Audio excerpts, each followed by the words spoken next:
Good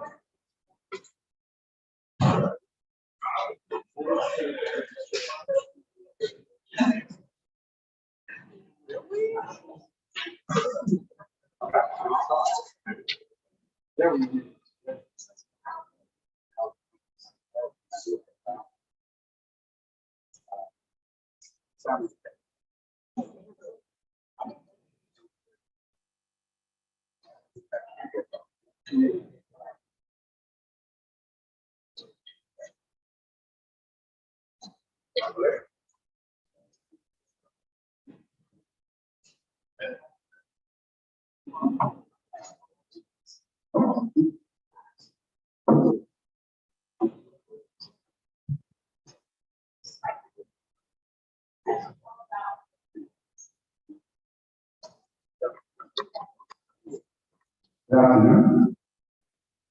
We are about to start. Can everybody hear me?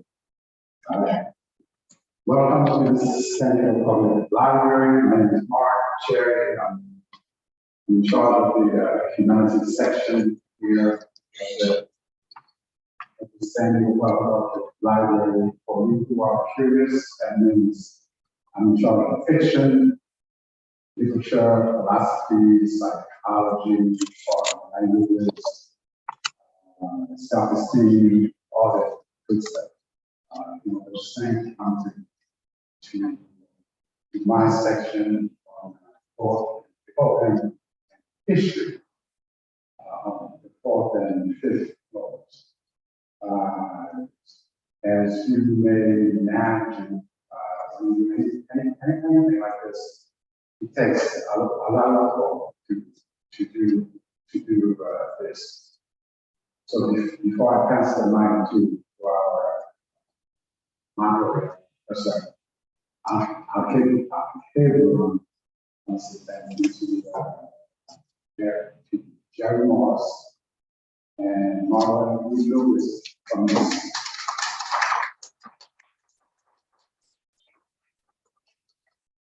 San Diego African American genealogy search. People you need to know that first. If you want to research on that issue, of course, with the Reparations stopping, you want to be class, get paid. So how research, how research your systems. I also want to say thank you to she's not here yet. Say thank you to my council member and your council member, but who is also the council president, San Diego City Council President for 10, Monica Montgomery. She's still at the city council, and she may pop in anytime. So I say thank you to her. And she's my council member. She's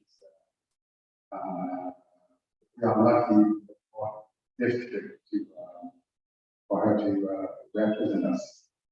I also want to tell you that we tonight that we may have a special appearance by Assembly Member Reginald Jones Sawyer, who's the District 59 in Los Angeles.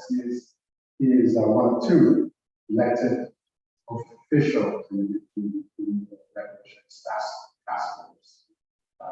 He's one, is our own council president pro tem,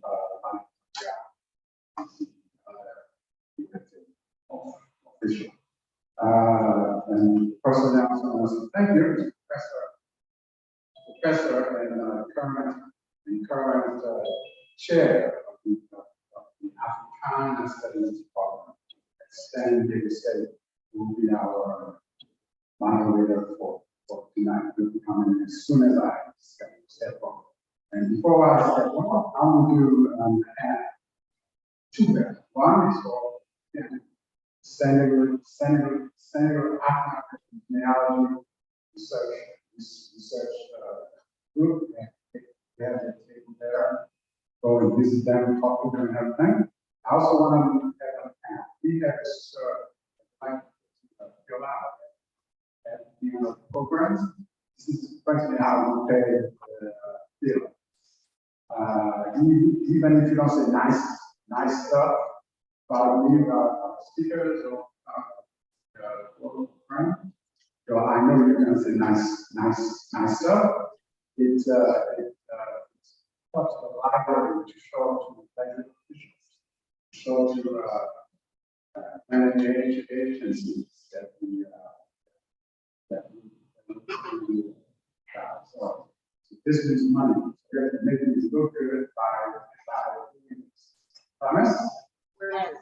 It's at that table there. We have pencils for it. And the programs are absolutely no excuse, right? And now, without further ado, I will current chair, the African Studies Department.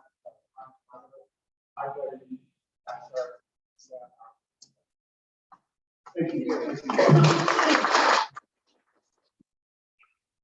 Good evening.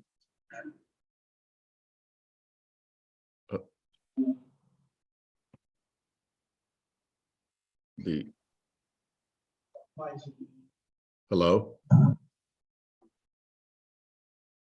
Good evening. Good evening. I first wanted to thank Mr. Chair Library for inviting me to take part in this event. I remember Chair many years ago. First people that I met 20 years ago when I first moved to San Diego. In my department, I did a number of programs at the Alphonse Library. They stole it here. So I'm known for a very long time, but I believe in the past. It's an honor to be here. So, as Mr. Chair mentioned, there's a couple of folks who are not here yet. I'm still waiting to find out about one of them. So I'm going to spend a little bit of time talking about reparations for fraud. I'm going to stay away from the task force because there will be plenty of people to talk about that. But again, I decided I'll phase mine. As Mark said, I'm the chair of the Department of African Studies at San Diego State University. This year we are celebrating our 50th anniversary. So thank you. Eventually, some of you will join us for some of the celebrations that there as well. But in 2020, we all remember 2020. But it wasn't that long ago. And two, it was a terrible year. Not as terrible as 1492, but it was a terrible year. But in 2020, the African American experience was situated at the center of national conversation, race, and historic systematic discrimination and oppression that helped define that experience, from the disproportionate impact of COVID-19 on Black communities to unprecedented racial justice protests across the country. Cosmetic changes abound. Former Assembly member, current California Secretary of State, Dr. Shirley Weber, who also hired me in Africana Studies at San Diego State some 20 years ago, authored, when she was in the California Senate, AB 3121, the Reparations Agreement. And it was the only substantive policy legislative change as a result of the year that was 2020. Now, of course, the reparations bill, the reparations movement is not about 2020. But of course, what happened in 2020 put the conversation of reparations, among other conversations, pushed it to the forefront.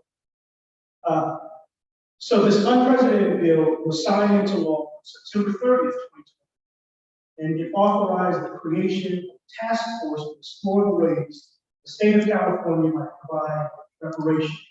But because of the Secretary of State, Dr. Weber's vision and leadership, California really stands as a pioneer for the entire nation. The concept of reparations is not quite as old as the country itself, but it has existed for over 150 years in the United States. The first form of reparations during the Civil War era, ironically, was designed to compensate former enslavers for the loss of their human property. The District of Columbia Emancipation Act was passed by Congress on April 16, 1862, rewarded former slave owners in the nation's capital for their loss of income and for their loyalty to the Union. So that was one of the first forms, or the first form of reparations in the Civil War and post-Civil War eras. During the Reconstruction era, the focus of reparations shifted to African Americans, even though reparations was a term that was used at the time, but the concept of it certainly was.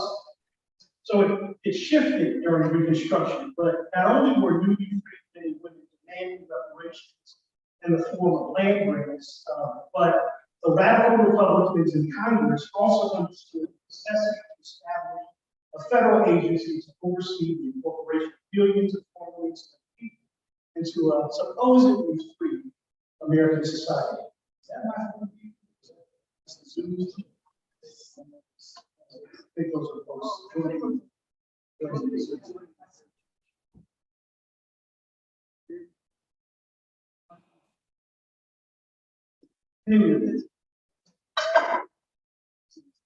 Prior to the establishment of the Bureau of Refugees, Freedmen, and Abandonment, Freedmen's Bureau, as it's popularly known, in 1865, General William T. Sherman issued Special Field Order number 15 to confiscate federal property, redistribute 400,000 acres of land to newly freed Black families in 40-acre segments, which many of us are familiar with the expression, 40 acres community.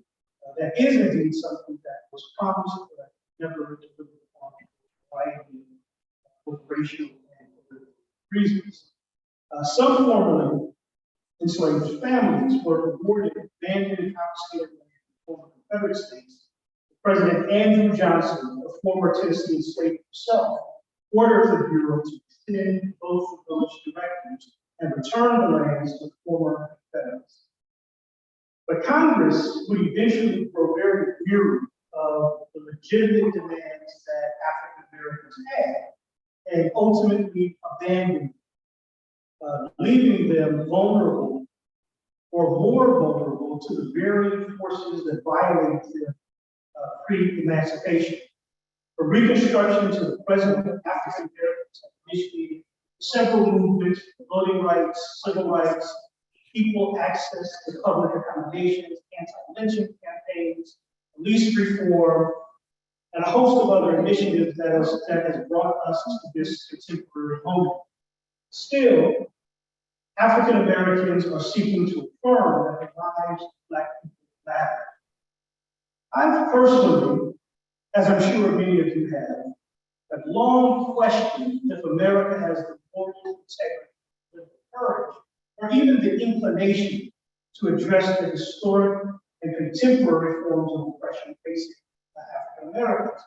The reparations conversation in the 20th century and the 21st century have never solely been about the horrors of enslavement. That's a very popular misconception that reparations are for slavery. And indeed, the contemporary conversation, contemporary movement, it is not solely about slavery. Rather,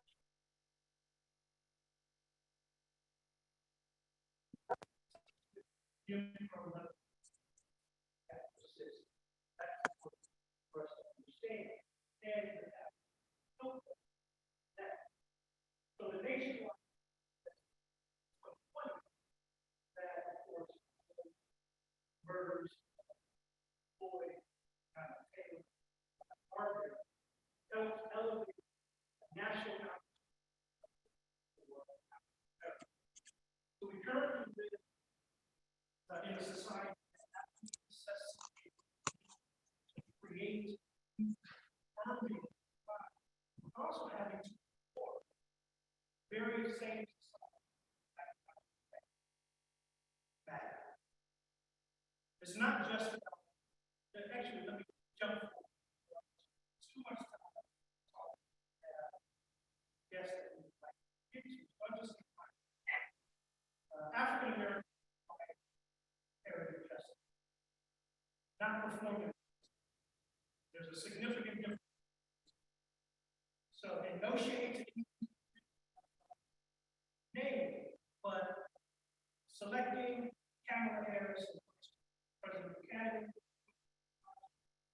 Brown Jackson's support, changing racial big, final, recognized as federal duty, symbolic gestures.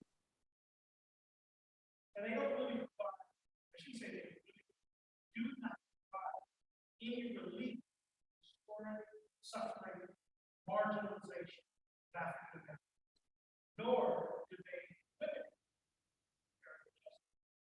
So I recognize our positive or negative. But I welcome it still dismantling federal government, changing names, because these are and should be discarded. We should avoid the removal of these systems. If these gestures are not accompanied with dismantling pillars like supremacy, oppressive, Unmute. these symbols represent. And additionally, justice and we are witnessing one of the greatest Euro. They are superficial science designed to exceed heritage by false narrative.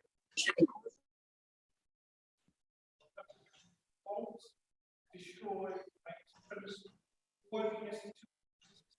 In fact, I suspect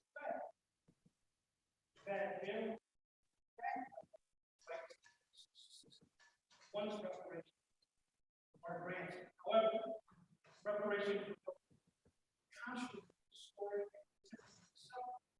African Americans and can begin the process of breaking trauma inflicted on us by the larger different society.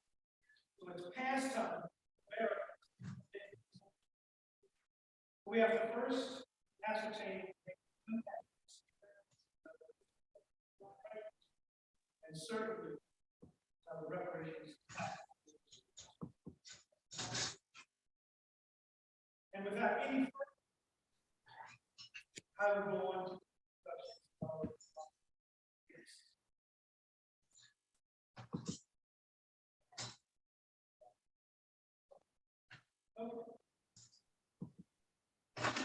So I would first like to introduce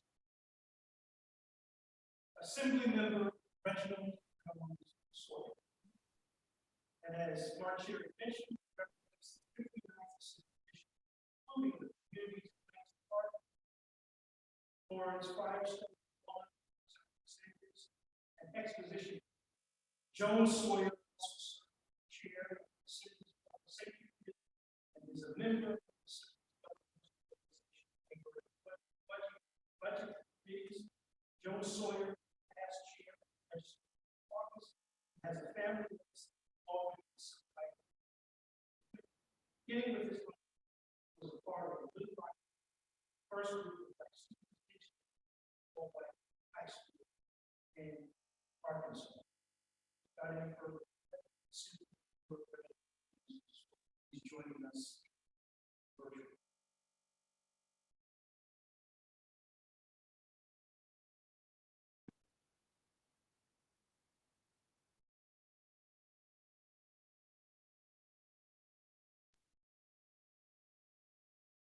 Hello. Can you hear me? Yes. Oh, you can hear me? Yes. Okay. I can't see myself, and unfortunately I could barely hear the speaker. And I know he had some really important points that he was talking about. And I'm here, and hopefully you can hear me.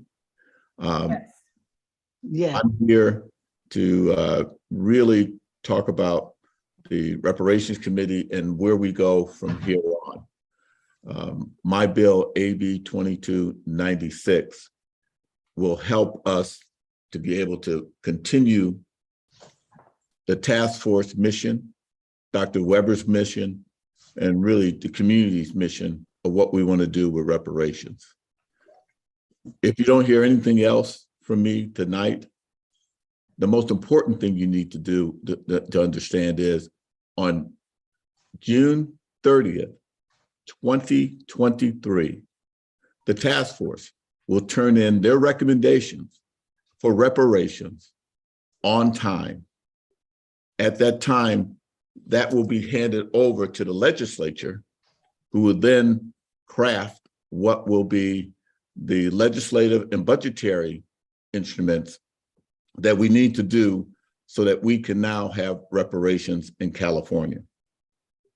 It is really important that you need to understand is ultimately important for not only me, but State Senator Steve Bradford and I. We both term out in 2024. It is critical that we get this report done on time on June 30th, 2023, because we need those 6 months before January 1st, 2024, before we put recommendations in the budget and recommendations legislatively to reverse what has gone on in our community as a result of chattel slavery. Both Mr. Bradford and I, we term out at the end of 2024. We know that we have to be there to make sure that the task force's wishes and wants are carried out in the legislative language that moves forward. That's why it's so critical that we continue with the organizations like the task force and others who are involved in this, that they continue the fight. The beginning of the real fight will be the legislative and the budgetary fight that starts right after we turn in the report. Again, I'm gonna say this again and again and again, on time on June 2023. The reason I asked for the extension for the task force, because July 2nd, they end. They no longer gonna have any impact on how we can get this done legislatively or in the budget. We need everyone, every African-American in the state, and we especially need the people who have been working on this so hard to stay active to get this across the finish line. The finish line is not June 30th, 2023. It's when we get it across the line in 2024. That's when you'll start to see the reparations that we've been long wanting to see come to fruition. And so that's why we're asking for an extension of 1 year so the staff force, if they need to meet, they don't have to meet. They need to meet. If they need to bring groups together to meet, to help lobby to get this through, the real political task will be getting it approved, both the Assembly, the Senate, and the governor. We already know what it's like when we try to, with Dr. Weber, when we try to reverse what happened with Prop 209 and the getting rid of affirmative action. We made that attempt legislatively through a proposition and it failed. The resistance is real and we need to be acutely aware of that. But most important, we need to understand that we've got to band together and work together to make sure this gets done. It would be a shame that all of these meetings, all of this work, all of this research, if you've read the preliminary report, I'm in a PhD program, right? I'm in a doctorate program right now. I've read better PhDs and other places, but one of the best written reports I've ever read is the one that this task force has done to prove that reparations are due Californians in this state. And so I believe that we've got to stay together to move on to make sure that gets done. And so that's one of the purposes of the bill. The other is just corrections that need to be made so that we can make sure that the business of the committee can be done in a way that you're not embarrassed. If I, for example, were to say something inappropriate, if I were to make racial slurs, if I were to make this an unhealthy work environment, if I were to do things that would be a detriment to this task force, right now, the appointing agency, which in this case is the speaker, could not remove me and put somebody in there that has the best interests of the task force at heart. And so every other committee has that, and that's why that's in the bill. That's why we want to extend the time so we can continue the work.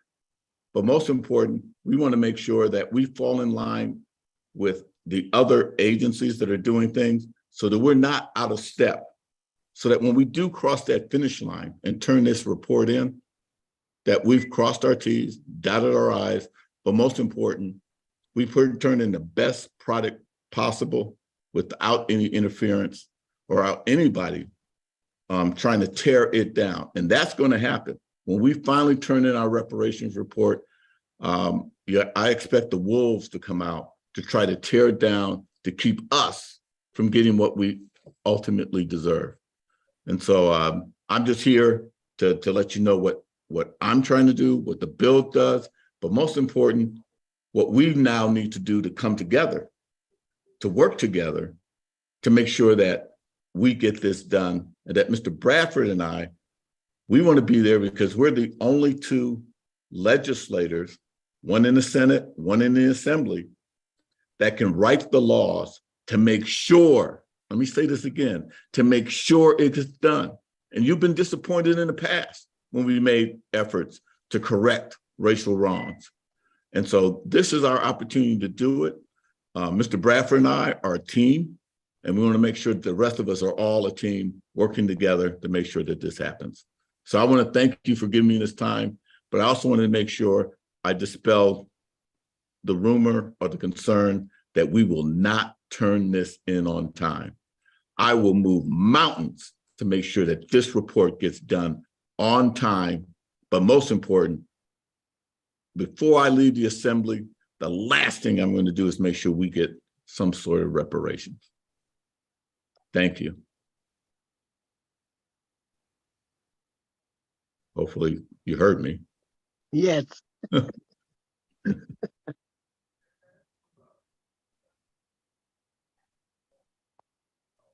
I think that was it. Mr. Moderator or whoever's, I'm in LA. I can't see anyone, so I can see you, but I can't.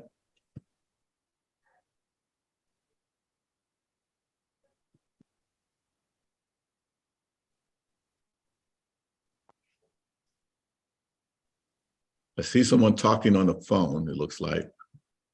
I see public library, two people at the.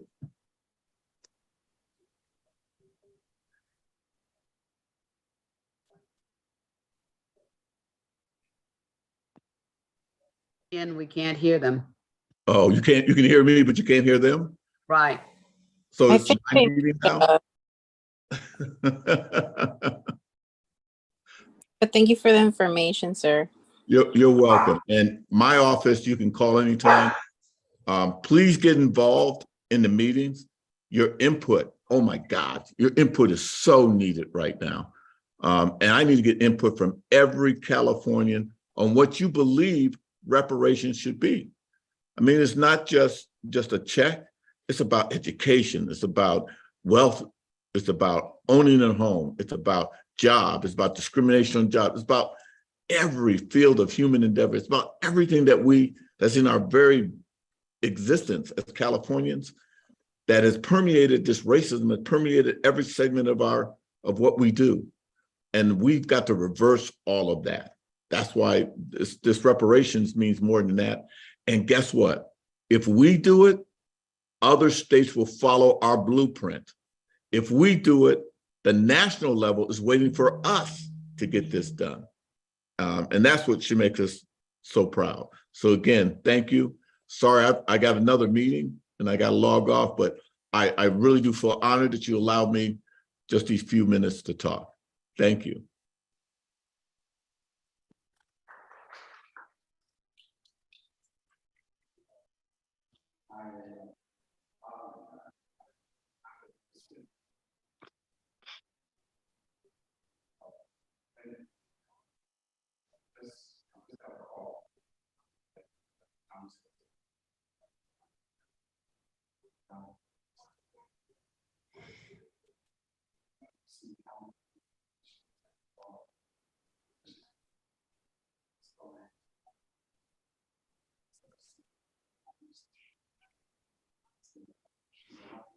I'm not gonna do this anymore.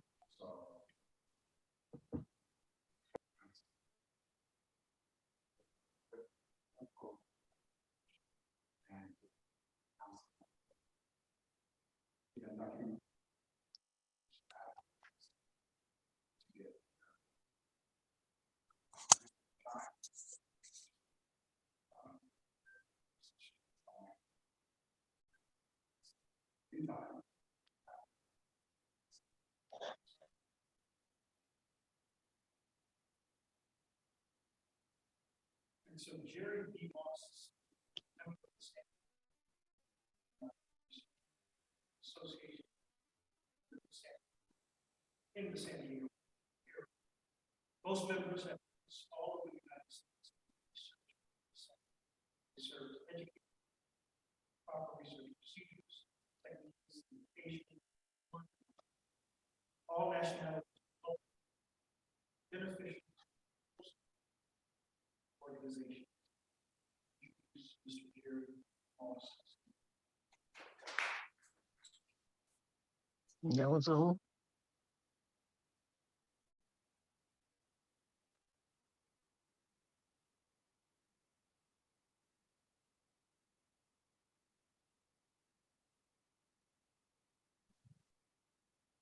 Good evening, good evening, everyone.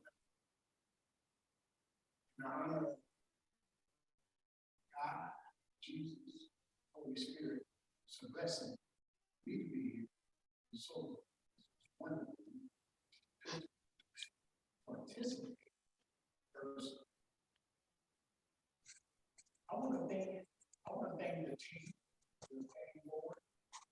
You know, you got to start. Can't wait. Can't put off.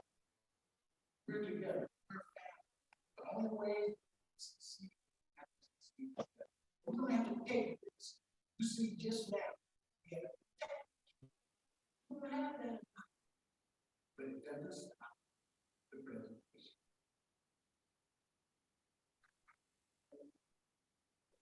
So I have a question.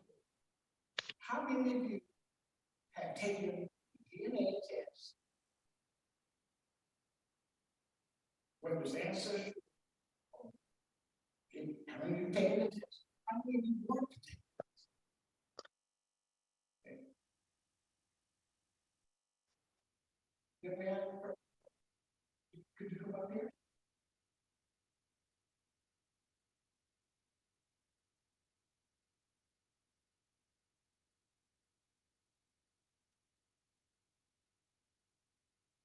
Come stand beside me. What's your name? Brian Bradley. Why do you? Because I'm always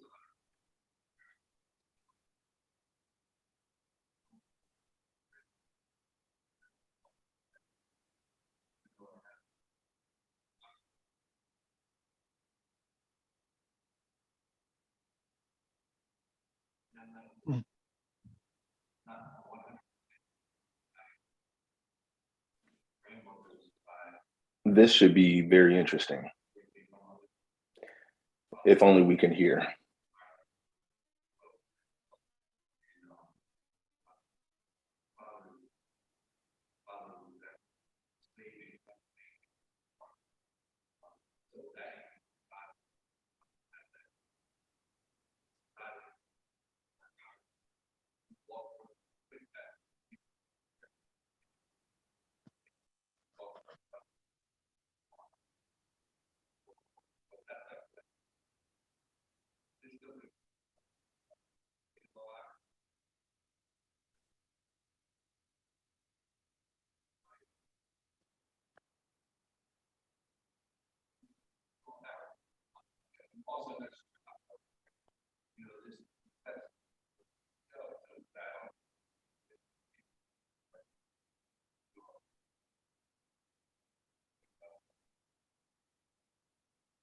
Thank you so much.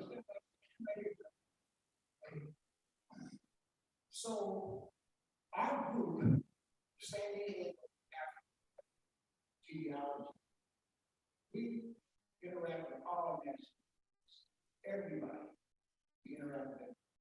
And on behalf of the genealogy, honor one of our members,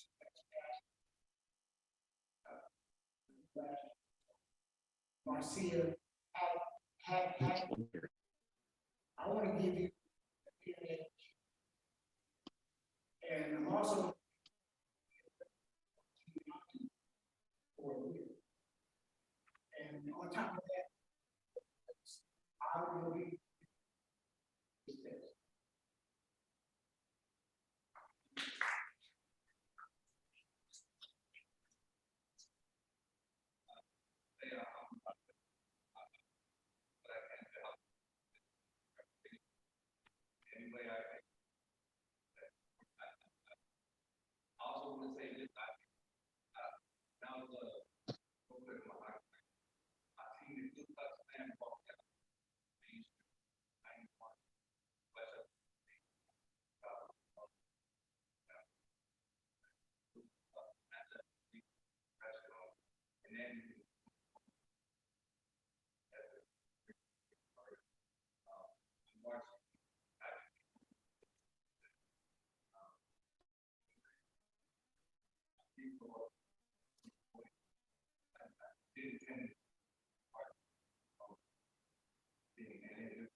okay.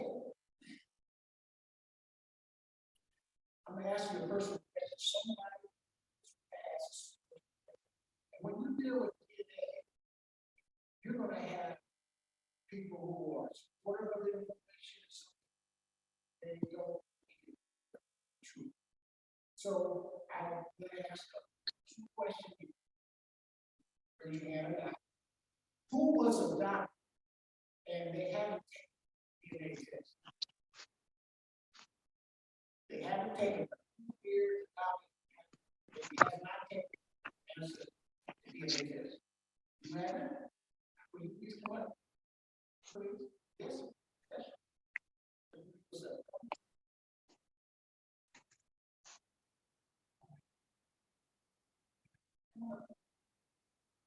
What is your name? Well, Lisa, tell us a little bit about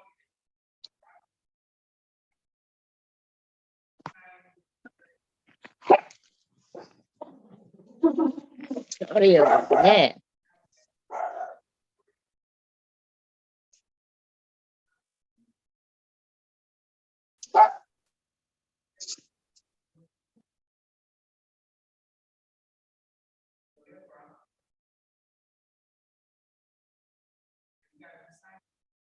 yes, I have an assignment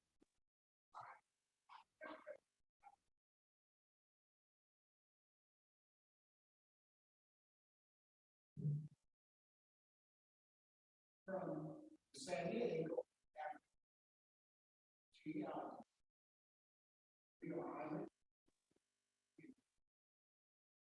and leadership, and I were mentor.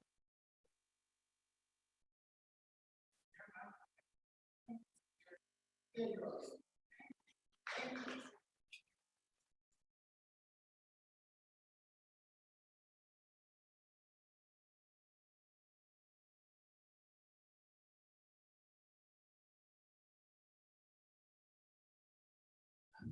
We have a president, our vice president, Donnie, she gave a presentation at San Diego African American United once a month on the second Saturday. And her last, she gives presentation, and I use it. And by the way, this is our president, Madam Martin.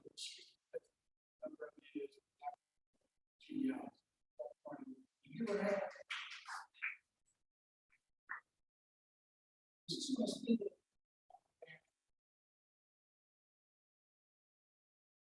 so now he should get a presentation, and with this DNA, this is what I suggested, and she suggested before we start going through this journey of finding the family. First of all, gather information. Where do you get your information? Get information from the family. Ask them. Gather as much information. Let me see my back. Gather as much information as you can. You can get information from your family's Bible. Have you ever seen any of your family's Bibles? Raise your hand if you've done that. And somebody in that is the family historian, correct? But this DNA research will make each one of you the family historian. So gather the information first. And then she said, once you gather information, build a tree. Build it up. So that's a first step. Get the information. Which one, which parent, mother side, father side, then ask Rose to write it down, and then compile it.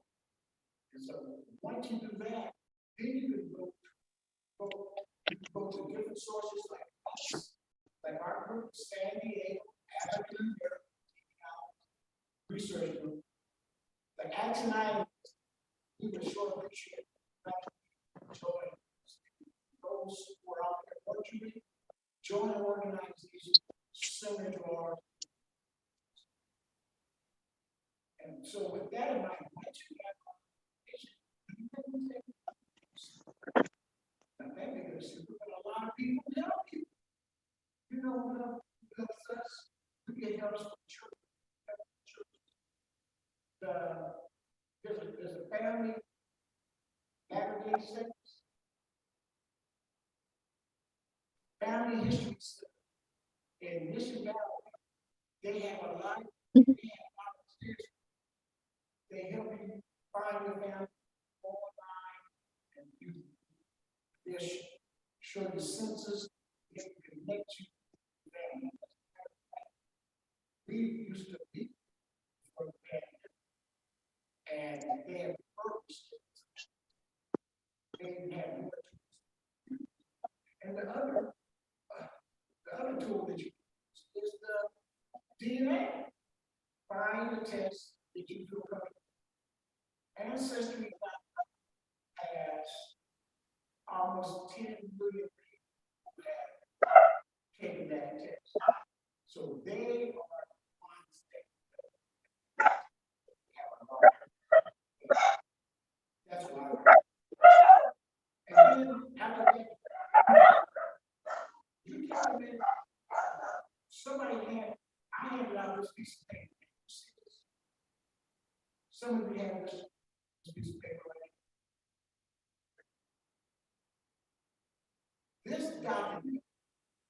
is a document of my fourth grandmother, Caroline. And what it is, she was enslaved by and this gentleman passed away in July of 1870 without a will. So, through DNA, cousins. Please mute. Help me get this information. What happened is the bonds they came, razors, they're all over. And so look at all this information. The land, holding, cows, people, and they had and their enslaved people had Jacob, Albert, $500, Negro, Parley, $350. And as you see, there's one, Caroline, $900. Those are my relatives. Those are my ancestors. See, the census in 1850 and 1860, they had slaves. They listed them by their age. They didn't list them by their name. First time our ancestors received their names was in the 1870s. And after people were sleeping, were free, they had an opportunity to pick their name. They didn't have to take slave over. But some did. One of the reasons why is they wanted to reconnect their families. So if some of their relatives were a lot of them released to that out, so they kept that. Some didn't. That's why some people have their name. But in this case,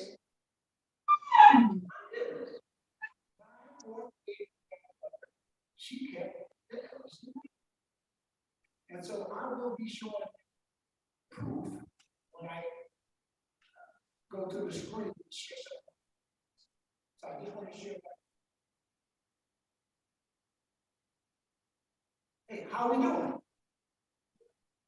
Yes, come on. Pardon me?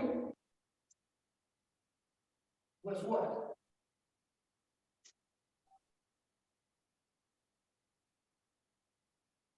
Yes, we know.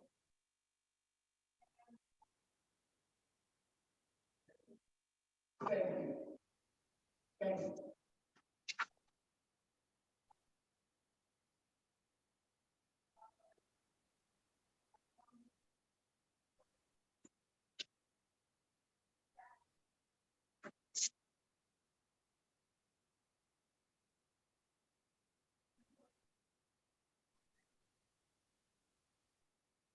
Thank you very much. Yes, sister.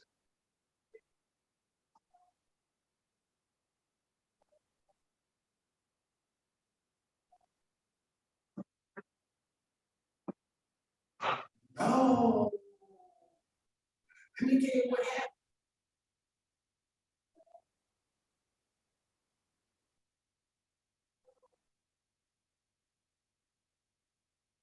Hello, hello. No, what they did is, remember, he died without a will, and then what happened was praise. They praised all the time. People were buying property. And so the first portion, she's listed one of the praise. Now that number two is this this Ellison, he had 4 or 5 kids. Then they distributed the property and slave people. So my fourth great grandmother, she was given to Thomas Ellison, Mary Taylor. She was given to her. her and her son, Henry, and I had them.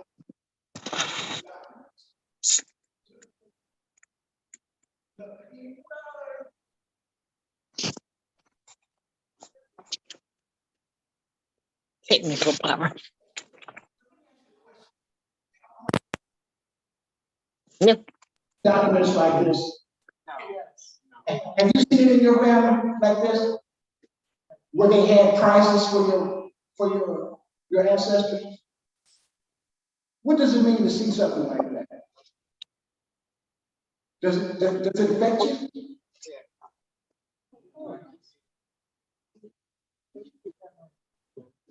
Well, if the Lord wills, you will.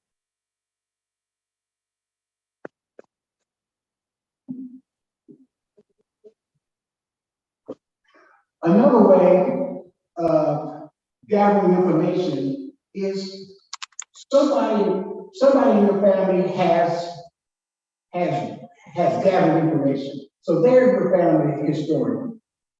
Work with them. And my Uncle Hubert Moss in Omaha, Nebraska, he was our family historian. And what he did, he passed the torch to me. There was a family reunion that was going to be out in California, and he couldn't make it on my grandmother's side, the Purvells. And he asked me, Jerry, would you participate? Would you go? And I did. And that was up in Long Beach, El Dorado Park. And I went there and I saw my cousins. I saw them, I looked at them, and they looked just like my grandmother. It was remarkable to see that. Yes, young man. What are your ideas on establishing? I'll answer that later, not right now. Okay. So, that being said, my uncle passed that torch to me, and now I am using that information and sharing it with my family. And I'm using it based off of science, the DNA. And the DNA that you use and other people working with you, you will be able to fill in your family portrait. And young man, I will say this to you. There's wonders in the world. The ocean. I remember the first time I saw the ocean. I didn't see it, I heard it. What a wonder. A wonder of the world is a rainbow with all of the different colors. And at the end of that rainbow, what I've been getting is cousins, DNA cousins that I've never known. That is more valuable to me than anything that they can give me materially. I am finding and living and seeing my relatives. That's invaluable. So I just want to let you know this before I stop for now. In 2016, I got my DNA results from Ancestry. And you want to know one thing that was the most exciting part of it? I found out my ethnicity. Going through life and to be my age, I didn't know my ethnicity. But this DNA showed me my ethnicity. And part of it is Dutch, Scott, Irish. I do have a portion of it. It's small, but I do have some. And I want to do a reverse. I want to ask a question. Some of our, have some of the white people here, have you taken a DNA test? Okay, on your DNA test, do you have any African in your ethnicity? Do you? Okay, that is true. And what's happening is it goes both ways. And I believe that one of the ways that we're going to come together is we all from the same source, we're from the same location. And when we start putting all these divisions in caste systems and colors and all that, we're all family. It all comes down to we're all family. So with that being said, I'm going to turn it over to Marty, not yet, I want to answer your questions right now. I'm gonna turn it over to Marty, and, what, and after she gets through, I have some more information that I can share with you, but our people, our families, they migrated, they had migration patterns. I can tell you about some of my uncles who were porters.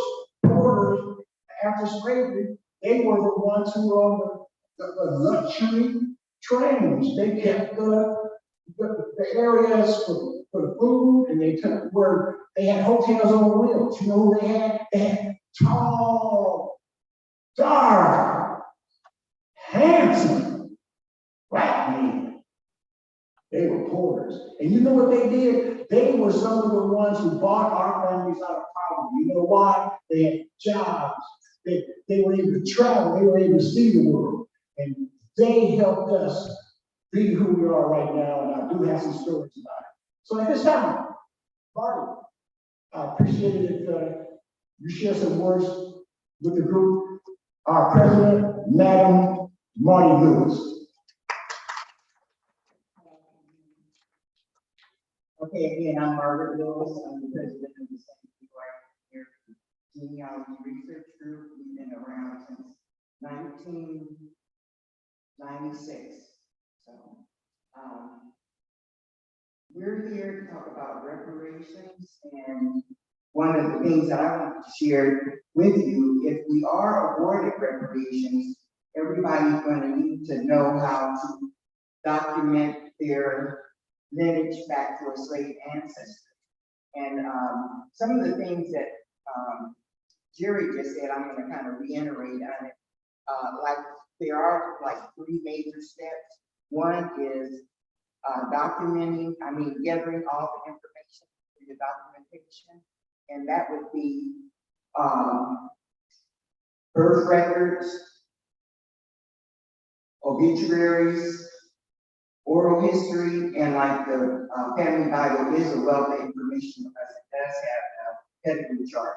And one of the things that you're going to find that, well, I think is the most important thing in genealogy research group is your pedigree chart. Your pedigree chart is the document that you list your family history on, and it's starting with you. And you list yourself, your parents, your grandparents, and it goes so forth and so on. And on your pedigree chart, after you list all that information, it leads you from one generation to the next. Like I said, you start with yourself. Each generation knows. We all have 2 parents, 4 grandparents, 16 great grand, and so forth. On my pedigree chart, I was able to track 3 slaves I have all documented, and on the display board that's over here, I have it color coded to that start with me, my mother, and so forth. So you're gonna have to document, gather your information, document your information on a pedigree chart. Pedigree chart is a chart that you can look at and you can see your direct bloodline. So that is a very important document. And if you haven't started now, maybe you should get a pedigree chart to start working on it, or do an online family tree. That's a work in progress. You could add to it and take from it. Like I said, that's one thing on your pedigree chart, the information that you have here, you need to substantiate all that information with documentation. So if you have a birth date and stuff like that, you should have a record to indicate that is the correct birth date.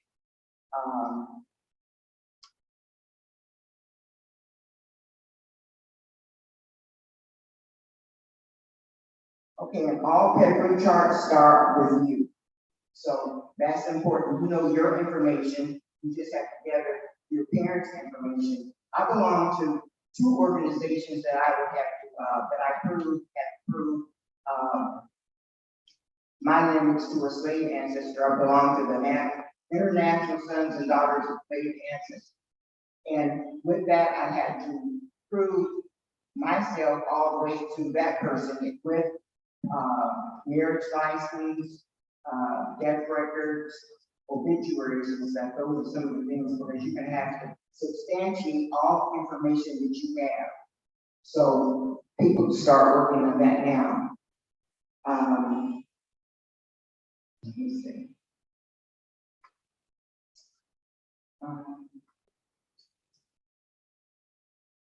You're kind of covered everything.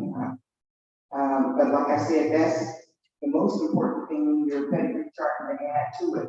Our group, I know, once, if reparations are awarded, I know our group is gonna be bombarded with people wanting help. Our group, would be willing to teach genealogy, how to call you do the research, but not to do it for you. We do have 2 professional genealogists in our group who does professional research. So those who don't want to do that, we could put you in contact with them. They're affiliated with our, they're members of our group, but they're not affiliated with genealogy, the San Diego African American genealogy. They're independent on their own. But we do have those services if anybody needs them. Right now, like Jerry said, we have meetings every second Saturday of the month. And right now we are teaching classes on identifying your lineage back to, a slave ancestor. So if anybody is interested in finding out about our meetings and how you can do this now, we have a sign-in sheet over here where you can put your information and we'll get in contact. Other than that, Jerry kind of touched on everything that you need to do as far as reporting your family history. Your lineage back to a slave ancestor. But another thing is, if you know your ancestor that was enslaved, if you know their lineage, that's a big help. But if you don't, there are ways that you can find out. The first time African Americans was listed on the census was the 1970 census, and that's, if you don't know about your ancestors and you know what area they lived in or the last name or that's, and you find them in the 1970 census. 1870, I'm sorry, but I 1870. So that's the start, but it is just finding out who they are and then tracking them back to you. And right now I was able to track 3 back to the 5th generation. So more than likely, the 4th or 5th generation would be who you would track your enslaved ancestors. So, anybody have any questions? I have a question. Okay, so. Excuse me, on the questions, can they walk up here? Oh, give them a mic, then. Give them a mic. Oh, I'm fine. But everybody has to hear you. That's what we have to. Okay, so my question is, I guess I need some clarification with this pedigree chart. Because by definition, when you're talking about a pedigree chart and you're talking about ancestry, we're talking about upper class ancestry. So I do a fair share of tracking of genealogy and history and early Black people's history in the state of California that dates back before this became an actual state. And a lot of times what I find is that Black people who are not affluent, Black people who are not educated are not actually tracked. And even once we started to track Black people in these records, what you find is that the person, my name is Christine Hackett, so Christine Hackett won't show up. And my ancestry is actually Irish. And believe it or not, as dark as I am, I'm 20%, so I have done that. And I think that it gives us a good idea of where some of our lineage comes from, but that Irish ancestry is definitely not a positive story in my family history. The other thing is that a lot of the names, they come up as initials. So how do you track initials? Now, I also, my area of expertise is tracking the African American Lodge in California, Prince Hall Grand Lodge in California, the Prince Hall Grand Chapter, the Order Eastern Star. And if I'm looking for affluent Black people who probably came from out of Pennsylvania or somewhere, kind of easy to track what they did. But when you're talking about the masses of Black people in California, since we're here, how would the masses of Black people trace something like this when you have so many people who are not educated, so many people who don't have these family Bibles? So how do they do that? I'm just trying to figure out, how do you answer that question to a person that can't trace their ancestors back to a graduate degree from Auburn? That's why you come to the San Diego African American Genealogy Research meetings. When you're researching your ancestors and stuff, you're gonna find nicknames, you're gonna find names that don't connect at all. I have an ancestor, in fact, one of my enslaved ancestors, when I first found him in the 1870 census, he was Gus. When I found him when he migrated to Texas and he died, I found out his name was Gustavus. On his headstone, it's Gus, G-U-S-S instead of G-U-S. You're gonna find that. You're gonna run into initials. That's why it's important when you are filling out this category chart, fill out nicknames, fill out middle names, fill out middle initials, because that's the way that you're going to be able to substantiate that that's the person that you're researching. It can be done. It can be done. I found a lot of times when I first started genealogy, I sent out for death certificates and stuff like that, and I even put on there, if you find any name that's similar, just send that. And a lot of times they found names that were similar and just sent it, and it turned out being the right person. So, yes. Hold it, Marty. I promise I won't ask you. No, we want to stay, we're gonna get with you. I have some information I'm gonna bring you up to date. As it is, this is a dynamic meeting, that means it's changing as we go. So I want to bring you up to date. We did get some information from Council Pro Temp Monica Montgomery, that her meeting is very long, a very serious topic, and she will not be here today. So what we're going to do is continue with our presentation, and then we're going to have questions and answers, and we're going to consider this a positive experience. So, are you ready for your question? And then we have a couple more things we want to say. Do you have a question? Okay, do you have a mic? I have a mic. Okay, go ahead. So my question is really related to DNA testing and being able to identify areas of origin. My question is related to migration and migratory patterns. When we're identifying where someone is from, are we comparing a sample to the DNA of the population that is there now, or the DNA of the people who were there before it was colonized?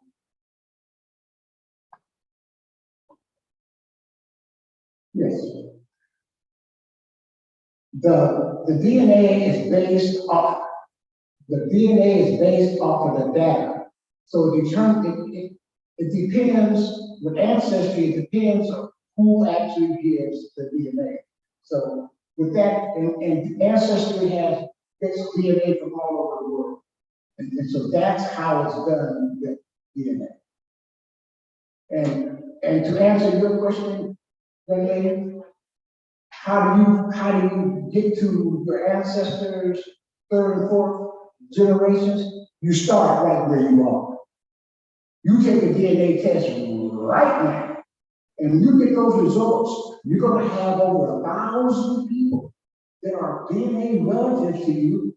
Half are going to be on the mother's side, and half are going to be on the father's side. You might find a half sister, half brother, or a great niece, nephew. Ancestry only, they give themselves room. They have cousins. They don't distinguish between uncles, aunts, nieces, nephews. That's why you have to do the research. Nothing's free. It's not going to be easy, but the answer is there. And I'll say this to you. Even though we were separated, there's no excuse for us not to use the technology, the science, to bring our families back together again. Because that's exactly what I've done. Yes, sister. Okay, so I appreciate your answer. I'm wondering if you have a different answer to the question that I asked, because I don't really feel like. Okay, the DNA, it depends on who takes it. And I took the DNA test, and I could tell you, well, one thing I'm gonna tell you, DNA is not gonna build your family tree. You have to get in there and you have to work for it. When I took my DNA, my closest match helped me substantiate my research back to 1522. And like I said, this is somebody I didn't know, and I've made connections. DNA helps with surnames, it helps with relationships and locations. I took 2 DNA tests. I took Ancestry and 23andMe, and I'm related to a lot of people all over the world. It shows you a map and it shows you who in that area took a DNA test that you're matched. I don't match to anybody in Africa yet. I have not made an African connection, but my mother's line originated in Mozambique. She originated there, and they show you the different parts of the world. They bring your ethnicity down and the percentages and stuff, but like I said, it's not going to build your pedigree chart, but it really helps. Yeah, one thing I wanted to say was based on what you said. So we have 2 genealogists that are working professionals, but what about just passing the influence? I feel like the opportunity for others outside and profit off of our paying and make all this money off that. So do you think about something as an organization to train younger people, I guess, or different people? So this money is a lot more. Yes. Right now, we used to meet at the Family History Center in Mission Valley. Right now, since COVID, we've been having Zoom meetings, but they have a computer lab down here, and our vice president, who's over our programming, wants to go back down there to actually have, so people could have hands-on training and looking up this information yourself. Everything down at the Family History Center, all the sites are free. All you have to pay for is your copies. You could go on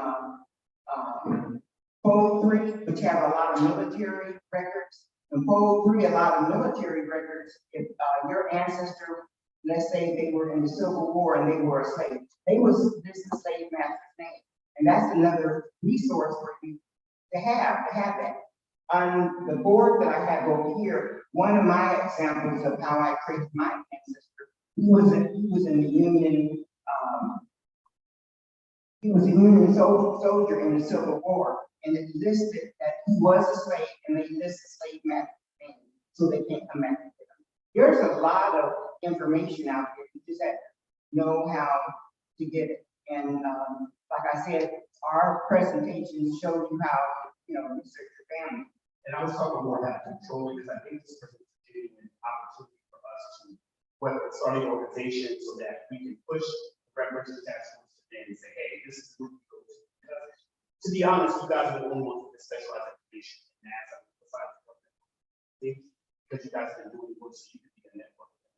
But that wasn't my question. That wasn't my first question. I wanted to ask, particularly you, what are your ideas on how we should establish those reparations for this particular, for California? Okay, well, like I said, you're gonna have to prove your lineage back to enslaved ancestors. And the only way to do that is through your pedigree chart. Starting with you and going down, the visual linkage to your parents, your grandparents, your great-grandparents, and so on. It's just, what about those that are broken? What about those that have the broken links? The ones that have what? The broken links.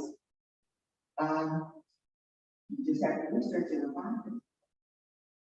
And you know what? Let me just say one thing. Oral history is important too. Oral history is important. You have to substantiate it, but a lot of when I started genealogy, a lot of mine came off of oral history, and I just had to go and substantiate that information was true. So oral history is important. Don't dismiss it. Go ahead. Hello. Stories. Hi, so my name is Natalie Hartman, I'm a professor at Roosevelt College of Black Studies. Okay, so the first thing is thank you for both being here. Obviously we weren't able to have everybody, but one of the things I wanted to ask was, when I was reading the Cal Matters website, it did not say that the person had to be traced to a enslaved person, it just said that they needed to be present in the country past a certain time period. So that's one thing I wasn't sure if it changed, right? Because it didn't necessarily say they had to be an enslaved person, okay. And the second thing is, I like your point, sir, about, you know, trying to figure out and meaningfully get the information, because I don't think that it would be correct to do it just on blood quantum, right? Because like you were presenting before, a lot of people are gonna have traceable and African roots potentially, but that doesn't mean that they experience collectively in this country from being identifiably Black or descendants of people who were in the country during all these times or who were enslaved. So I just wanted to say that I don't believe that it specifically stated that you had to trace it back to an enslaved person. I didn't know if that had changed or if anybody could comment on that. Yes, do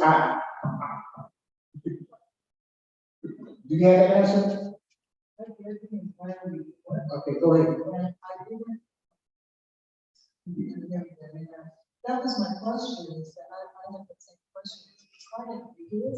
It seems to me that that's part of the task force's task, is to decide if that would be requirement.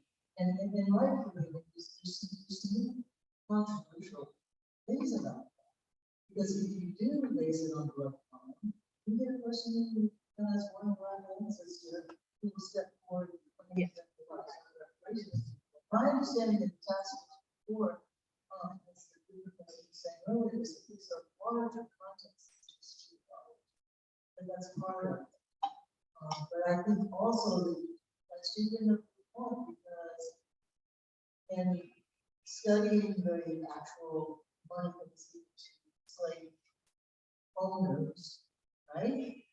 That documentation does exist in Washington, D.C. And that's what has that documentation. And there are names of Black people and the name of the owner. So that's a resource for us. So that's a way of tracing back to slavery. But why should we have to prove that? Because, to be quite honest, everybody in this room who's got Black blood, unless you're directly from Africa after the Civil War, West Indies, if you have been, have the title American imposed upon you, then you have slavery. So I think that that's a really good question. Who's going to take ownership of determining who beyond 40 is?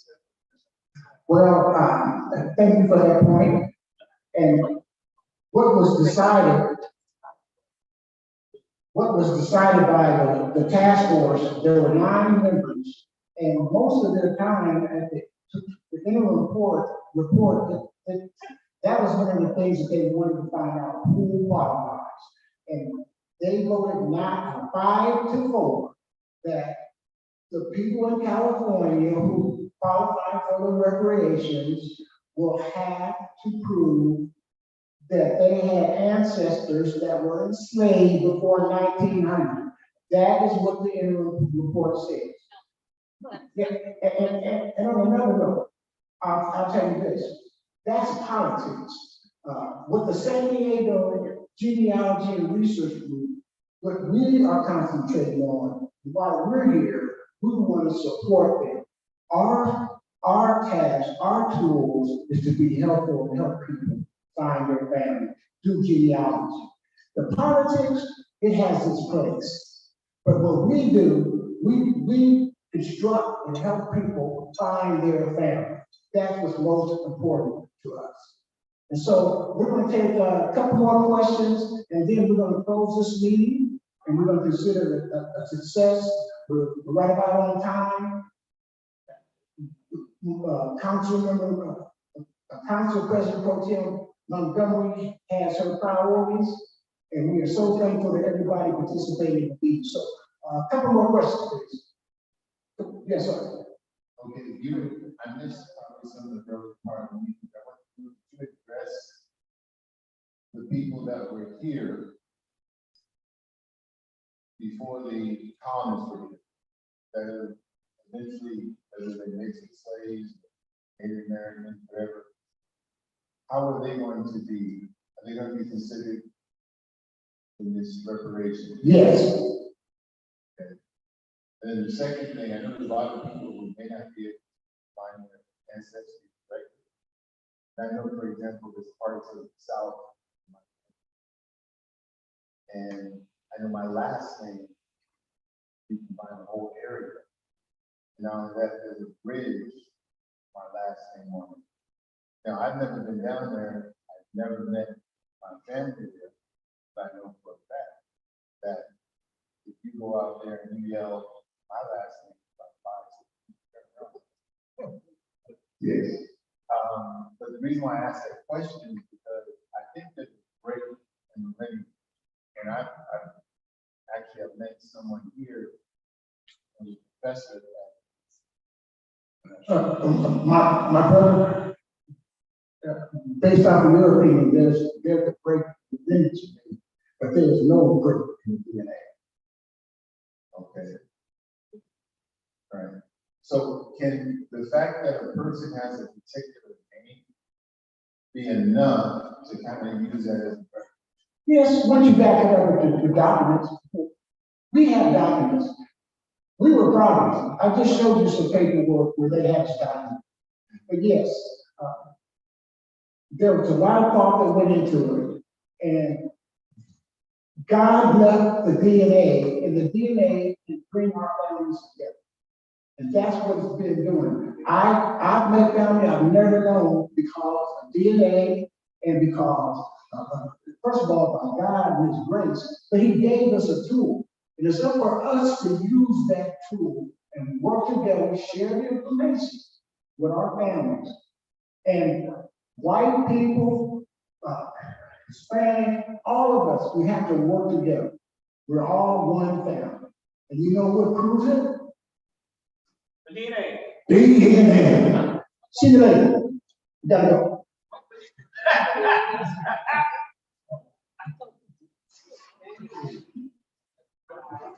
Before you go, I want to say thank you to all of you for staying. We tried to bring the council member back for a special event with her because she is on the